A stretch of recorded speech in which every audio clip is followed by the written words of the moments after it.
ಇಲ್ಲಿ ಕೇವಲ ನೀನೊಬ್ಬನೇ, ಇಲ್ಲಿ ಯಾರಿಗೆ ಯಾರೂ ಆಗಲ್ಲ ನೋಡಿ. ಈ ಥರ ಯೋಚನೆ ಮಾಡೋದೇ ತಪ್ಪು ಆಗ್ಬಿಡುತ್ತೆ ನನ್ನ ಪ್ರಕಾರ. ಯಾಕಂದರೆ ಇಲ್ಲಿ ಸೊಸೈಟಿಯಲ್ಲಿ ಏನಾಗ್ಬಿಟ್ಟೈತೆ ಅಂದರೆ, ಇಲ್ಲಿ ನಾವು ಬಡವರಾಗಿದ್ದರೆ ನಮ್ಮ ಸುತ್ತ ಸರ್ಕಲೆಲ್ಲ ಬಡವರೇ ಇರ್ತಾರೆ. ಅರ್ಥ ಆಯ್ತಾ? ಯಾರು ನಮಗೆ ಕೋಟ್ಯಾಧಿಪತಿ ಪರಿಚಯ ಇರಲ್ಲ, ನಮ್ಗೆ ಯಾರು ಕೋಟ್ಯಾಧಿಪತಿ ಫ್ರೆಂಡಾಗಿ ಇರಲ್ಲ. ನಾವು ಬಡವರಿದ್ದರೆ ನಮ್ಮ ಸುತ್ತ ಸರ್ಕಲೆಲ್ಲ ನಮಗಿಂತ ಬಡವರೇ ಇರ್ತಾರೆ ಹೊರತು ಯಾರು ಕೋಟ್ಯಾಧಿಪತಿ ಇರಲ್ಲ. ಈಗ ನಮ್ಗೇನಾದ್ರು ಕಷ್ಟ ಬಂತು ಅಂದರೆ ಮೊದಲು ಅವ್ನು ನಮ್ಗೆ ಆಗಲ್ಲ ಅಂತಲೇ ನಾವು ನೋಡ್ತೀವಿ. ಯಾಕಂದರೆ ಅವ್ನು ಆಗೋಕ್ಕೆ ಅವನ ಹತ್ರ ಏನು ಇರಲ್ಲ ಮೊದಲು.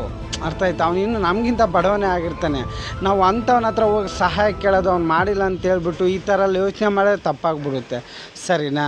ನಮ್ಮ ಸರ್ಕಲಲ್ಲಿ ನಮ್ಮ ಸ್ನೇಹಿತರು ಯಾರನ್ನ ಕೋಟ್ಯಾಧಿಪತಿ ಇದ್ದು ಅವನ ಹತ್ರ ಇದ್ದು ನಮಗೆ ಕೊಟ್ಟಿಲ್ಲಾರೆ ಈ ಥರ ಯೋಚನೆ ಮಾಡಿದ್ರೆ ಕರೆಕ್ಟ್ ಅನಿಸುತ್ತೆ ಹೊರತು, ನಾವು ಬಡವರು ಇದ್ದಾಗ ನಮ್ಮ ಸರ್ಕಲೆಲ್ಲ ಬಡವರೇ ಇರ್ತಾರೆ. ಸೊ ಈ ರೀತಿ ಎಲ್ಲ ಯೋಚನೆ ಮಾಡಬಾರ್ದಂತ ನನ್ನ ಅನಿಸಿಕೆ.